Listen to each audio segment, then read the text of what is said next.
Hello everyone, this is Harshi from Aditya Joshi team. This is the fourth video in this series in which we are taking up all the topics of physics from Aditya Bhaiya's list of topics क्योंकि ये वो topics है जहाँ से question maximum आते हैं NEET exam में. तो ये high yielding topics है. If we do these, तुम easily expect कर सकते हो कि you can score at least 150 plus in the NEET exam in physics. Also, we have launched our test series, Surya plus test series again. जो हमने last year launch करी थी and we predicted a paper of 712 marks, यानी कि NEET 2024 में 712 number का paper उन test series में से आया था. Like what's so special about it is that हम सिर्फ 15 टेस्ट प्रोवाइड करते हैं एंड वी क्लेम कि उन 15 टेस्ट में से ही क्वेश्चंस आएंगे नीट एग्ज़ाम में worth 700 plus number. So you can also check that out. Let's start with today's topic. Today's topic is SHM. SHM का बेसिक, मतलब कि SHM is such a easy topic, such an easy topic. अगर ये ऊपर से भी करके चले जाते हो like just the formulas and all, you can easily like solve a question जो कि पेपर में आएगा. ठीक है, आज का हमारा टारगेट यही है. सिंपल हार्मोनिक मोशन, SHM की फुल फॉर्म है. Simple harmonic motion is a type of oscillatory motion. जो कि मैंने तुम्हें लास्ट वीडियो में भी बताया था कि ऑसिलेटरी मोशन एक ऐसा मोशन होता है जिसमें जो ऑब्जेक्ट होता है वो टू एंड फ्रो मूवमेंट करता है. ठीक है, वही है simple harmonic motion. Is a type of oscillatory motion in which जो रिस्टोरिंग फोर्स है that is directly proportional to displacement. और ये जो नेगेटिव है ना, ये साइन रिप्रेजेंट कर रहा है, मतलब डायरेक्शन रिप्रेजेंट कर रहा है कि देखो जो फोर्स है वो भी वेक्टर है, डिस्प्लेसमेंट है वो भी वेक्टर है. तो negative is just for the direction कि अगर डिस्प्लेसमेंट इस डायरेक्शन में है तो फोर्स इस डायरेक्शन में लगेगी. ठीक है, force always acts towards the mean position. Like क्या मतलब है इसका? मान लो हमारा जो कल हमने सिंपल पेंडुलम पढ़ा था उसी के केस में सिंपल पेंडुलम जैसे यहाँ से यहाँ गया और इस पर फोर्स इधर लग रही है, और जब ये यहाँ से यहाँ जाता है तो इस पर फोर्स इधर लग रही होती है.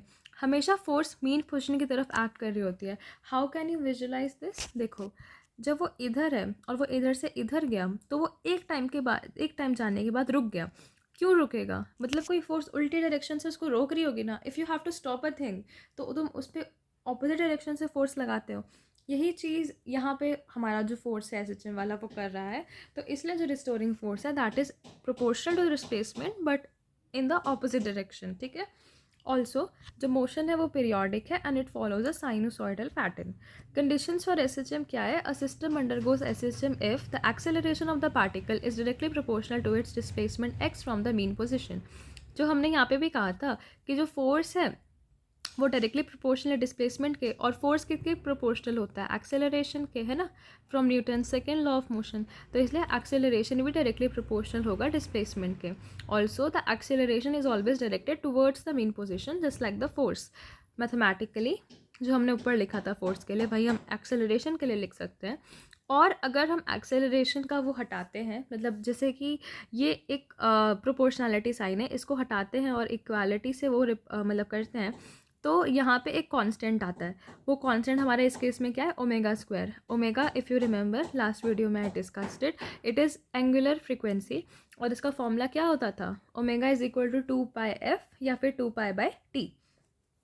Okay, now equations of motion in SHM.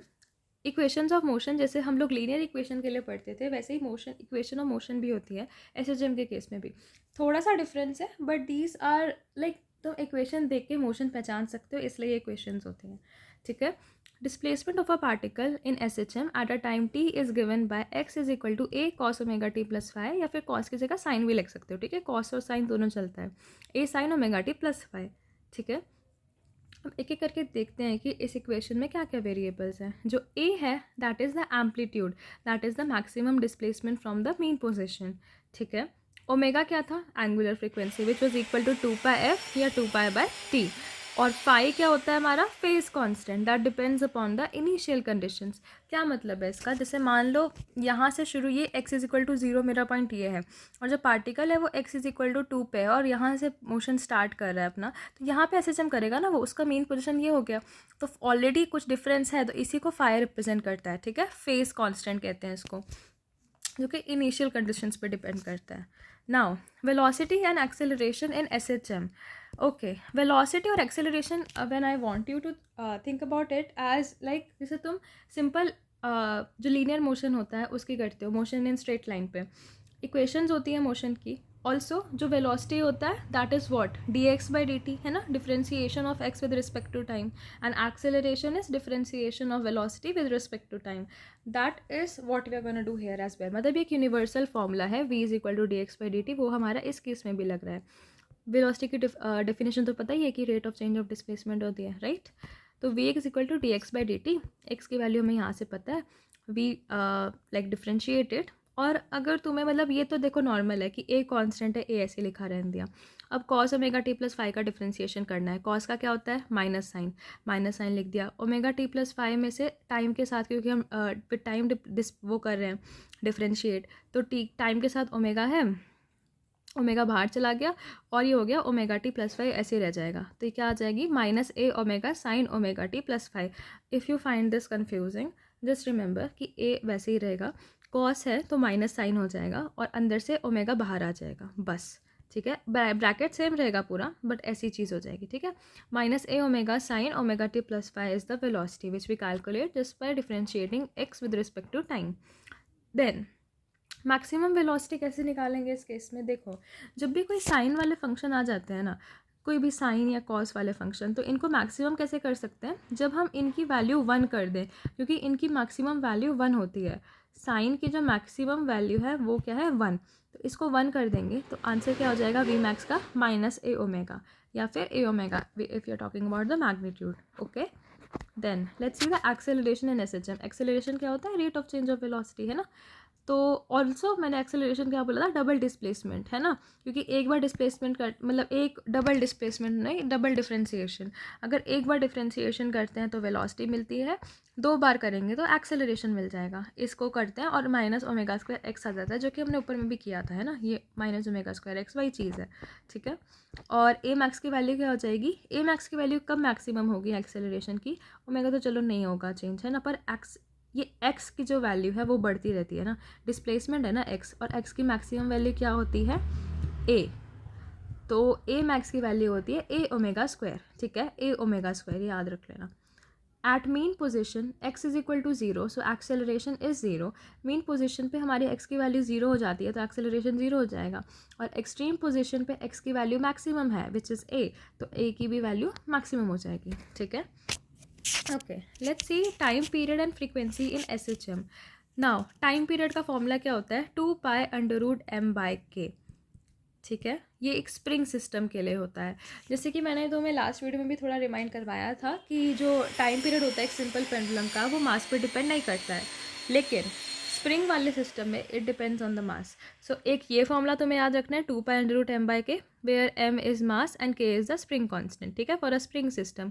दूसरा सिस्टम यहाँ पे आता है, क्योंकि स्प्रिंग भी एसएचएम करती है, मतलब ऐसे ऐसे ऐसे ऐसे एक स्प्रिंग है, इसको यहाँ पे डिस्प्लेस कर दे तो वो इधर भी जाएगी, और ऐसे करती है एसएचएम. ठीक है, इसलिए स्प्रिंग सिस्टम भी पढ़ना ज़रूरी है.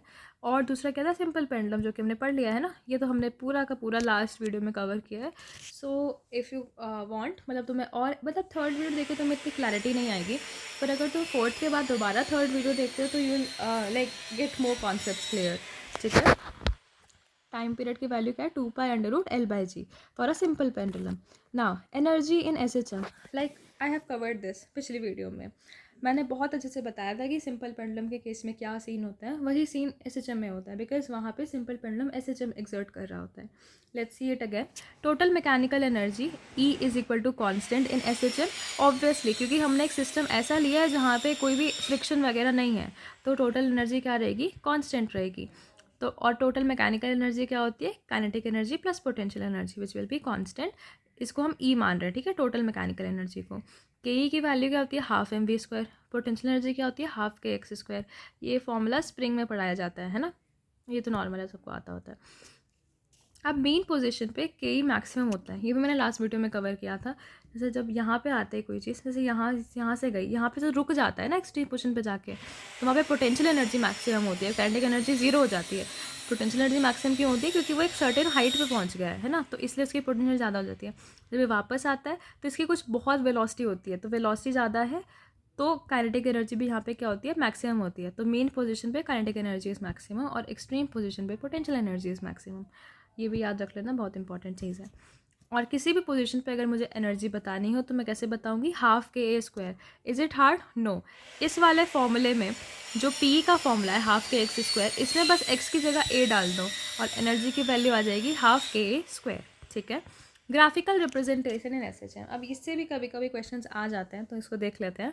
डिस्प्लेसमेंट वर्सेस टाइम का ग्राफ, वेलोसिटी वर्सेस टाइम का ग्राफ और एक्सेलरेशन वर्सेस टाइम का ग्राफ। ठीक है, जैसे हम लीनियर मोशन में बनाते थे इसको, वैसे हम यहाँ पे भी ट्राई करेंगे। तो डिस्प्लेसमेंट वर्सेस टाइम का जो ग्राफ होता है वो साइन वेव आता है।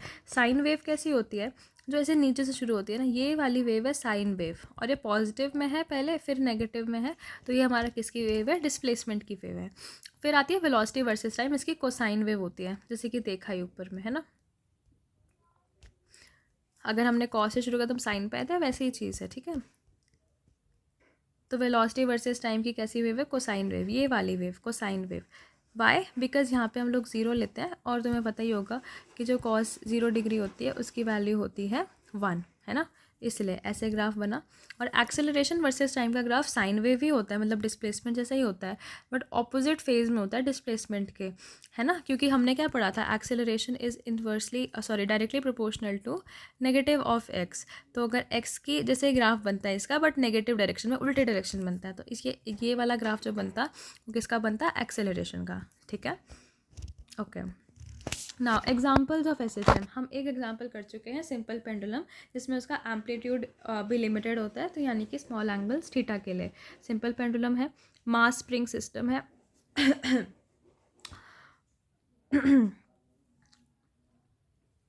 ऑसिलेटिंग मॉलिक्यूल्स इन सॉलिड्स, जो सॉलिड्स होते हैं उसमें जो मॉलिक्यूल्स होते हैं वो फिक्स्ड होते हैं, right, so they oscillate about their axis, so this is also an example of SHM. Vibrating tuning fork and motion of a floating object in water. ठीक है, ये कुछ एग्जांपल्स हैं एसएचएम के, इनसे ऐसे क्वेश्चंस नहीं आते हैं, क्वेश्चन बेसिकली इन दोनों से पूछे जाते हैं। ठीक है, देखते हैं अब की पॉइंट्स, जो चीज़ तुम्हें याद रखनी है, बिल्कुल हमेशा याद रखनी है, कभी नहीं भूलनी। एसएचएम फॉलो करता है हुक्स लॉ, और हुक्स लॉ क्या कहता है कि जो फोर्स है that is again directly proportional, ये यही है, F is directly proportional to -x, इसको हटा के कांस्टेंट लगा दिया। ठीक है, वही चीज़ है।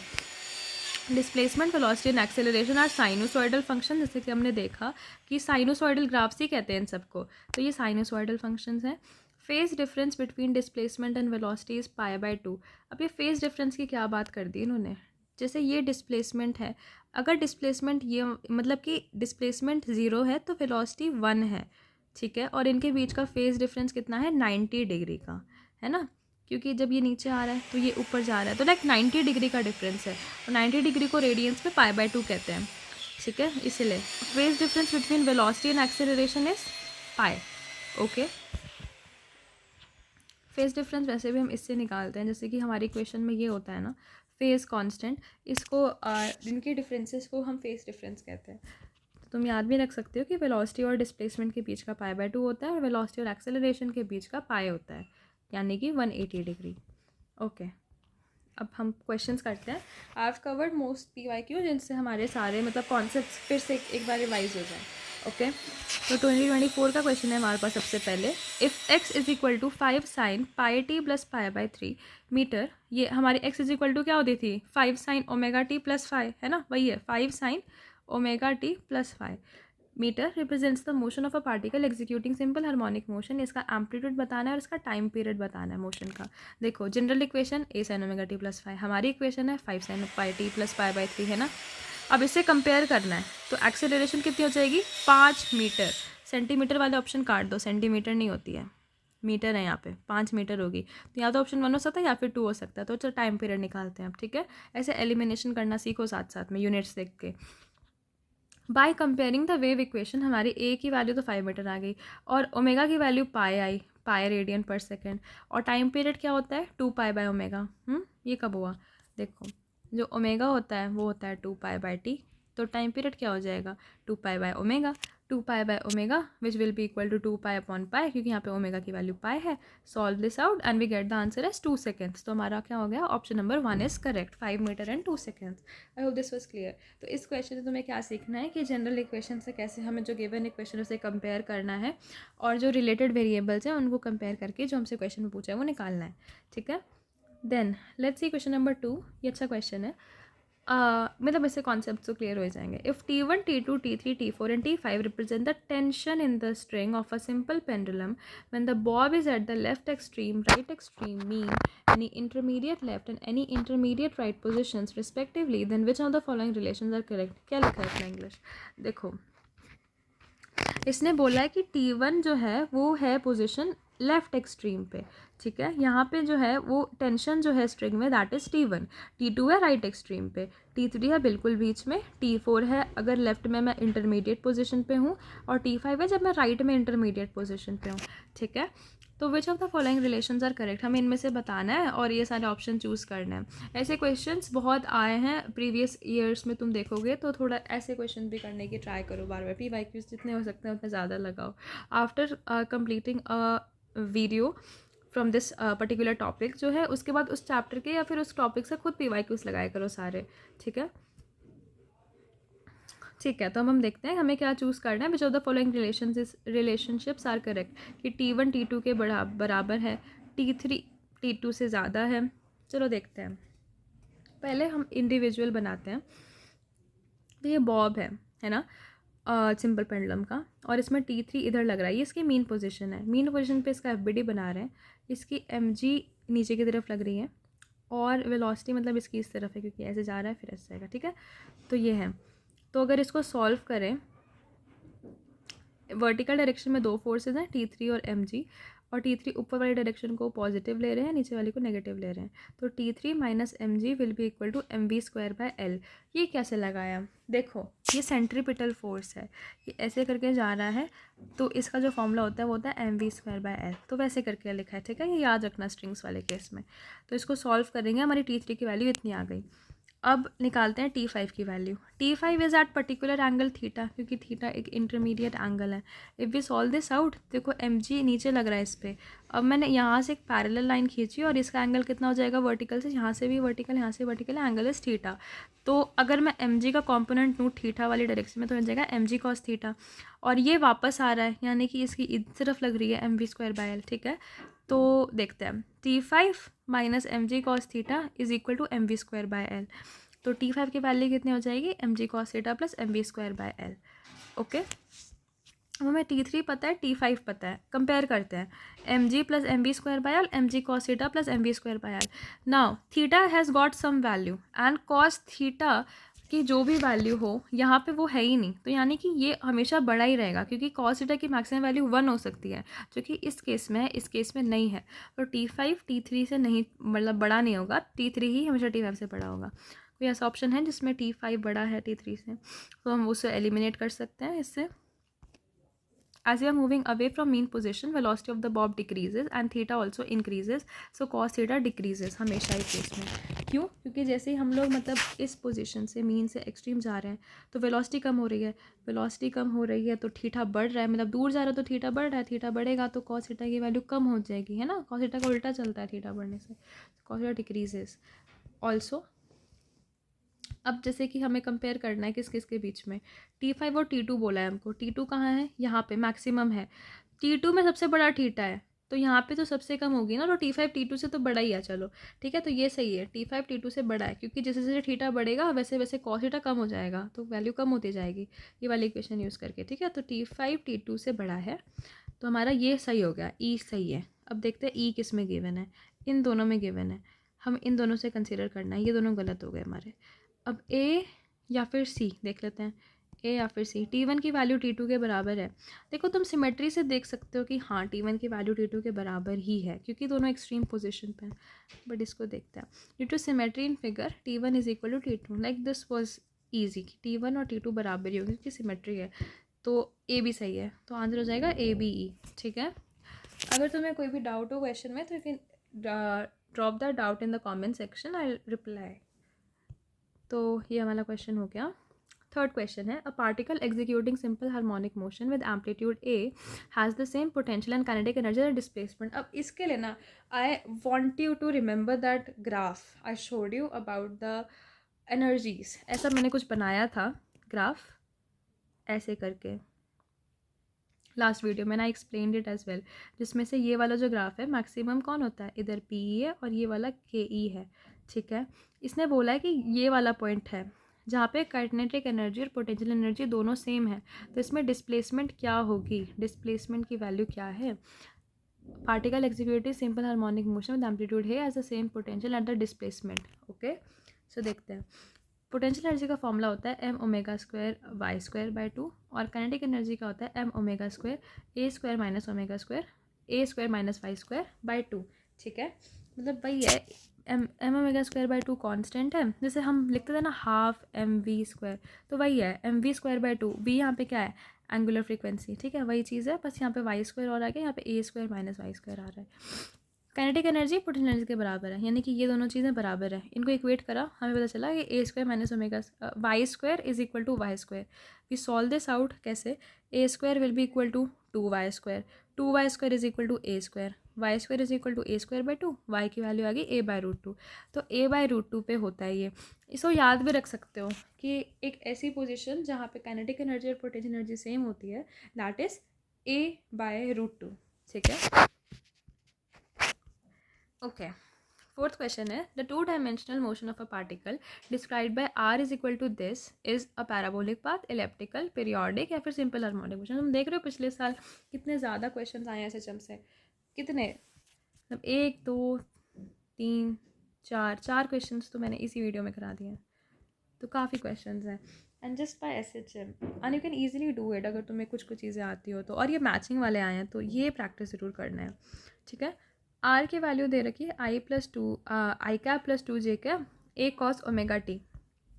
आई कैप का रिप्रेजेंट करता है एक्स एक्सिस और जे कैप करता है वाई एक्सिस। कॉस एक पीरियोडिक फंक्शन है, राइट।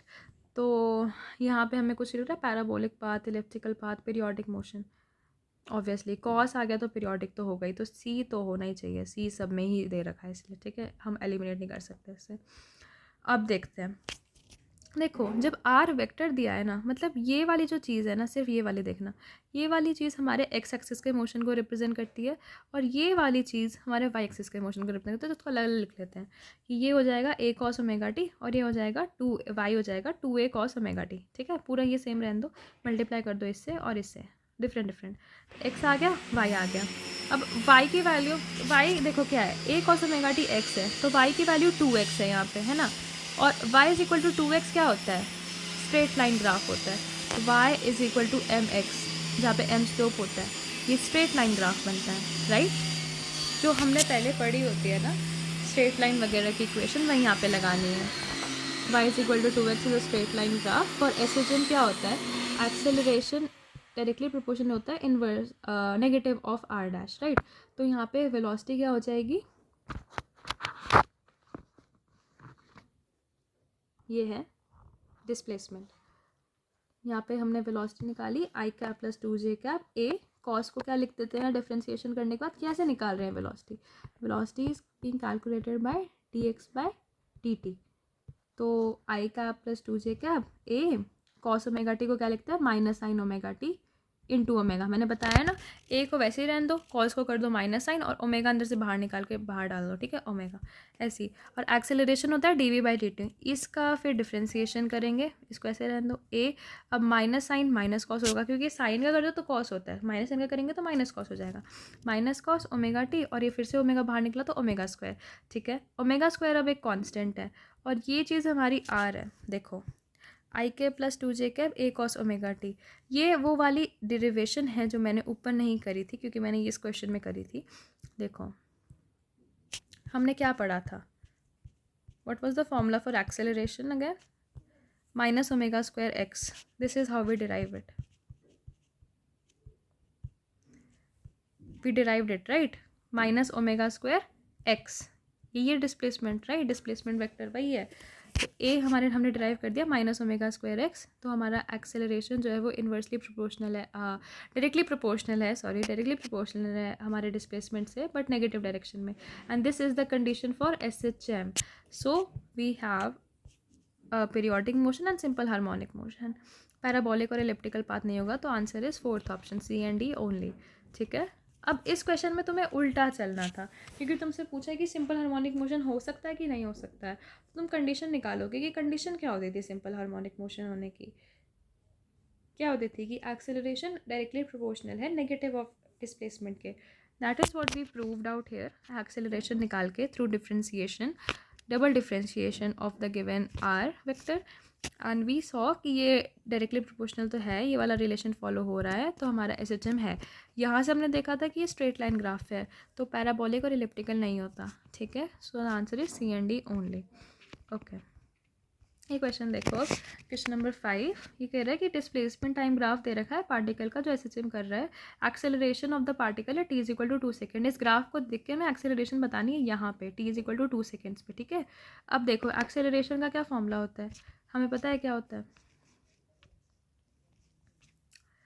आगे सो हम नॉर्मल तरीके से करते हैं. x = a sin ωt, right. तो dx/dt क्या होता है, हमारा वेलोसिटी. वही चीज़ है. एक्सेलरेशन डबल डिफ्रेंशिएशन होता है.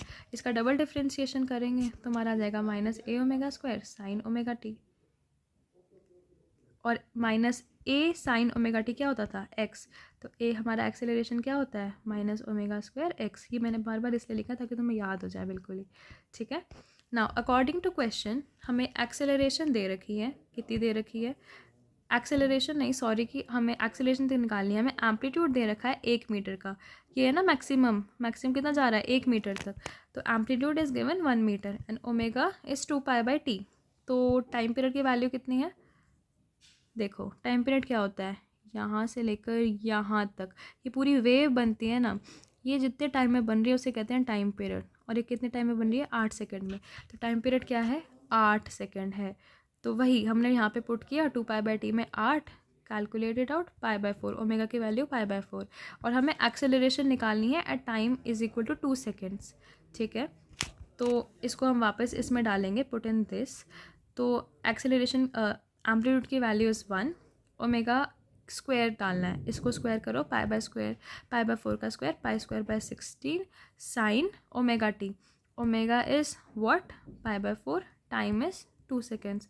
π/4 को ऐसे मतलब तुम काट सकते हो, तो ये π/2 हो जाएगा. sin π/2 1 होता है क्योंकि π/2 90 डिग्री होता है. sin 90 degree is 1. तो आंसर क्या आ जाएगा, -π² 16 मीटर/सेकेंड². अब तुम इसको डायरेक्टली उससे भी कर सकते थे, जो हमारा फॉर्मूला होता है ना एक्सेलरेशन का, इससे भी डायरेक्टली हो सकता था ये question. But why did I not do it, क्योंकि x की वैल्यू निकालनी पड़ती है, तो कहीं ना कहीं पे हमें वैल्यूज़ पुट करनी पड़ती. So I just did it with this formula. हमें यहाँ पे x की वैल्यू निकालनी पड़ जाती है उस केस में, और कुछ नहीं डिफरेंस था. ठीक है, ओके.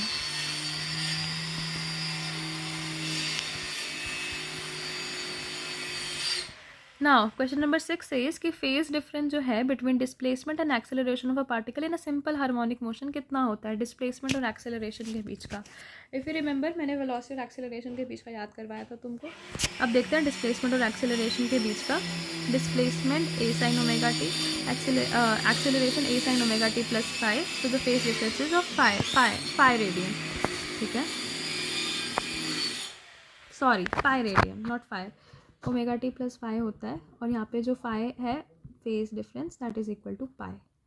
ओके, क्वेश्चन नंबर 7 है average velocity of a particle executing SHM in 1 complete vibration is. Average velocity क्या होती है. अब एवरेज वेलोसिटी का ना तुम याद करोगे उसमें क्या होती थी, हमारे जो नॉर्मल मोशन होता था स्ट्रेट लाइन में, average velocity was equal to change in displacement upon change in time, right.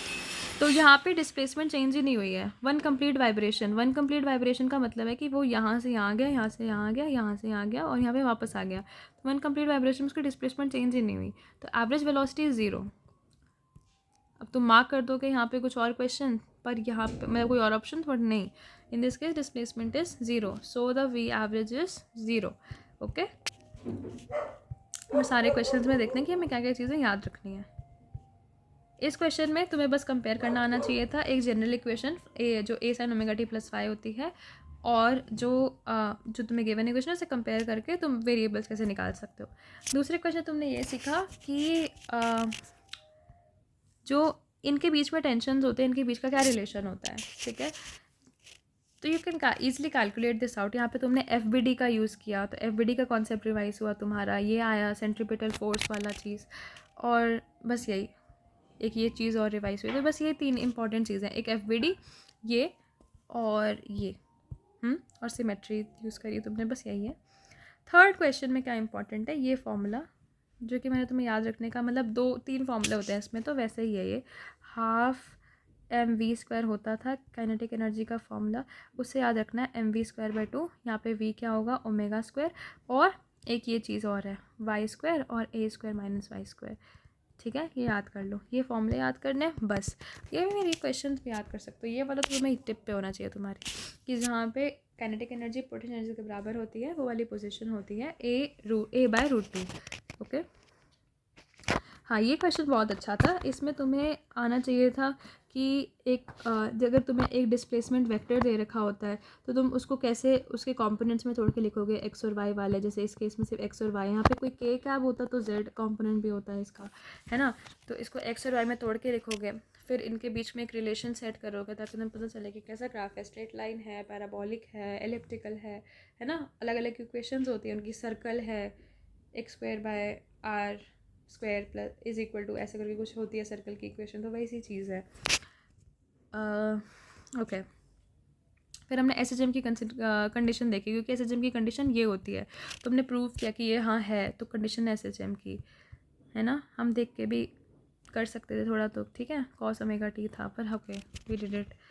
Okay, तो ये इस क्वेश्चन से सिर्फ ये सीखने को मिला। 5वें क्वेश्चन से हमें एक ग्राफ पढ़ना आया कि ग्राफ में ये जो चीज़ होती है, ये हमारी मैक्सिमम एक्सेलरेशन होती है। ये होता है टाइम पीरियड, यहाँ पे जब एक वेव ऐसे करके ख़त्म होती है, ये जो ख़त्म हो रहा है ये टाइम पीरियड है, ठीक है। और वही है, नॉर्मल चीज़ें करी और एक्सेलरेशन की वैल्यू निकालनी। इस क्वेश्चन बताना चाहिए कि डिस्प्लेसमेंट और एक्सेलरेशन के बीच में जो फेज डिफरेंस होता है वो पाई रेडियन का होता है। क्यों? क्योंकि देखो, हम एक्स डिस्प्लेसमेंट ग्राफ ऐसे ड्रॉ करते हैं और एक्सेलरेशन का ऐसे करते हैं, तो इनके बीच में जो डिफरेंस है वो कितने का है, 90 डिग्री का है, सॉरी 180 डिग्री का है। तो पाई रेडियंस का मतलब बिल्कुल ही ऑपोजिट है एक दूसरे से। पाई रेडियन का मतलब है बिल्कुल ही ऑपोजिट हो जाना, ठीक है।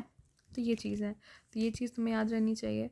और एवरेज वेलोसिटी, ये ट्रिकी क्वेश्चन था, ठीक है, 2019 में आया था। कुछ बच्चे इसको घबराहट में वो कुछ भी मार्क कर सकते हैं, बट एवरेज वेलोसिटी जो है वो वेलोसिटी जब भी आए तुम्हारे दिमाग में तो डिस्प्लेसमेंट आना चाहिए।